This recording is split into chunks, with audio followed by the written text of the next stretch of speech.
The first time was in 2023. It was the 51st pageant. And the second time was in 2024. And it was in 2024 that I achieved the crown of my dreams, but it was never an easy road. Kinsa ba sa inyo ang nagatanaw o Miss Universe? Raise your hand po, ma'am. Miss Universe? Is everyone familiar with Miss Universe? Of course, Filipino ta. Kabalo kita sa itong mga pageant, no? Bisan kinsa pa ta, basta Filipino ta, we know our pageants. A pageant may look glamorous from the outside, but behind all the glitter and the makeup are sleepless nights, non-stop rehearsals, financial demands, grueling training, and constant comparison with fellow candidates, and recently, bashing. And it's already hard. A pageant is already hard. Lisod na siya daan.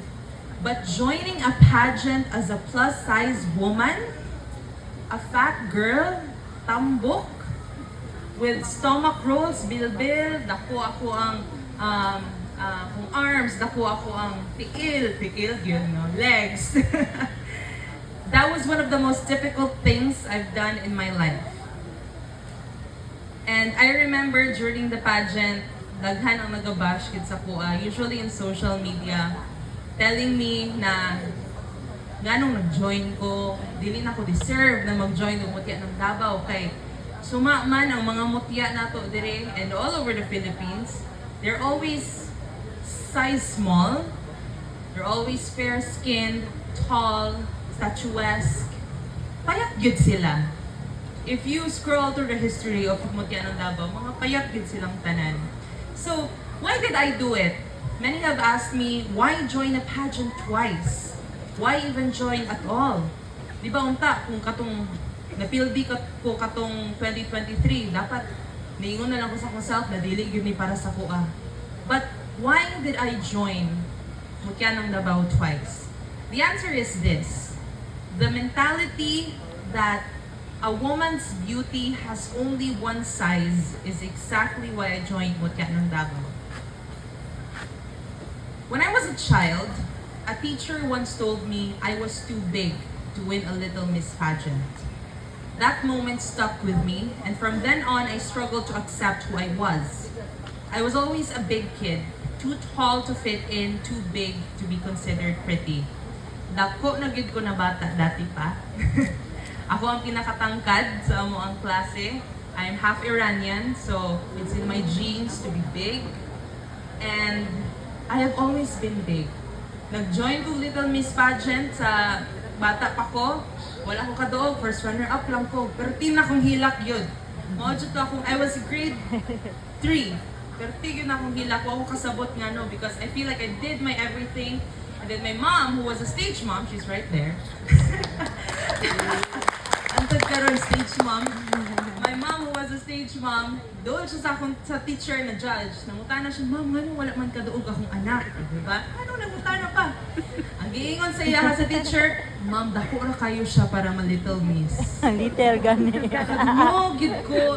Sakit gid kaayo. Because, you know, kung ingnan ka na as an adult, sakit na, di ba? But as a child, na wala pa kakasabot nga nung wala ka ni daog, you did everything, you had a great answer, you had great gowns, pero nga nung wala gid ko na daog. Ang tubag ra di ay kay tambok ko. So dili ko pang Little Miss. And ever since then, I struggled a lot.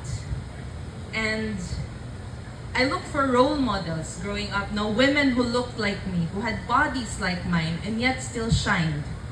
But our society has never been merciful when it comes to women. At a young age, I realized that every imperfection, every flaw is scrutinized, magnified, and capitalized on. We see billboards of women looking perfect. Media convinces us that to be beautiful, to be valuable, we must look a certain way, fair-skinned, slim, flawless. And when you don't fit that mold, you feel like the world is constantly telling you, you are not enough. And I felt that too, not just from the media, but from bullies. I was bullied a lot as a child, even into my teenage years, and it affected me deeply. It made me shy away from opportunities, it made me doubt myself, it held me back from reaching my fullest potential.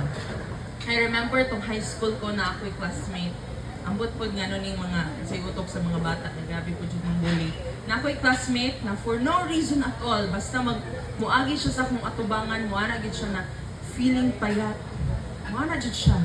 And I remember thinking, ano ka siya no? Kasi yung nakaon, kasi kanang bitter siguro siya, wala siya katulog og tarong. Kada moagi siya, muana dyan siya feeling payat kahay. Yung mga narapod ko, feeling guwapa ka dahil. Amot lang, kung na-feel good ba niya ang hurt unta, kaya na-hurt man po jud ko. And so, you know, I had bullies. I had media who would tell me that you are not valuable enough if you're not thin. Now, you might be asking, how did I go from a shy, bullied girl to a woman who could confidently walk the stage of Mutya ng Davao? Dili lalim mag-pageant, as I've mentioned. Dili lalim para sa usa ka babae na payat ang rampa sa stage sa pageant. Imagine what it would be like for a big girl like me. Di ko katako. Imagine what it would be like for a big girl like me to walk the stage of Mutya ng Davao, knowing that a lot of people out there in the audience are judging me. And that question right there is the point of this whole speech. I stopped obsessing over my appearance and my imperfections, and instead I started investing in something no one could take away from me. My skills, my capabilities, and what I could offer to the world. At 13, I discovered my love for reading. As an introverted and shy young girl, I spent most of my time immersed in books, and through them my world began to expand. At 17, I stepped out of my comfort zone and was awarded Best News Presenter in a national radio broadcasting competition. That moment showed me that my voice had power, that even someone quiet could be heard. At 21, I began creating content, vlogging, and producing documentaries that told real stories. I featured the beauty of Davao Gulf or the